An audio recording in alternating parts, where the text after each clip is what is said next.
Aujourd'hui, on tente de faire le butter landing le plus butter landing du monde. Bonjour à tous, mesdames et messieurs, c'est votre commandant de bord, Salopard Chien qui vous parle. Et on est en approchant de l'aéroport de Paris et Charles de Gaulle. Alors, quand je dis butter landing, c'est vraiment butter landing, extrêmement landing et très butter. Donc là, on a sorti le train d'atterrissage. Et c'est vrai que c'est pour toutes les fois où on a fait des atterrissages assez ambivalents. Et ben, on va essayer de faire l'atterrissage le plus butter landing du monde, c'est-à-dire un vrai butter landing reconnu par la DGAC ainsi que Cyril Lignac. Alors attention, on est le nez vers le bas, c'est des choses qui arrivent mais il faut bien qu'on perde en altitude. Alors on arrive un peu vite, on va sortir les spoiler alert pour ralentir énormément et l'idéal ce serait d'arriver à 140 nœuds et des bananes. Alors là on est à 250 nœuds et des bananes et en tout cas l'axe de l'alignement alignatif est parfaitement aligné, ça fait plaisir. On a rentré les spoiler alert, on va sortir les flip flaps, en tout cas l'approche elle est succulente. C'est rare de voir des approches aussi succulentes, toujours le nez vers le bas, c'est comme ça qu'on atterrit. On va pas non plus mettre le nez vers le haut, en tout cas on va attendre un petit peu. Les gaz ils sont coupés et on descend en nœud. Bah dis donc on va vraiment pas vite, hein.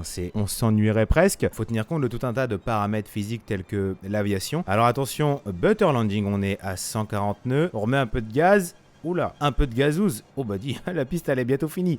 Mais c'est pas grave, on va faire un butter landing. La piste elle est vraiment bientôt finie. On est foutu. Je coupe totalement les gaz. Et attention, butter landing le plus long du monde. On remet les gaz pour faire un butter landing.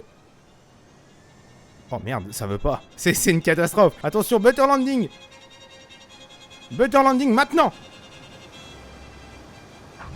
Oh, le butter landing, magnifique. Malheureusement, il n'y a plus de piste, mais on peut pas tout avoir. On a eu un butter landing et ça c'est bien. Oh, atterrissage parfaitement maîtrisé à Paris, Charles de Gaulle, butter landing. À bientôt.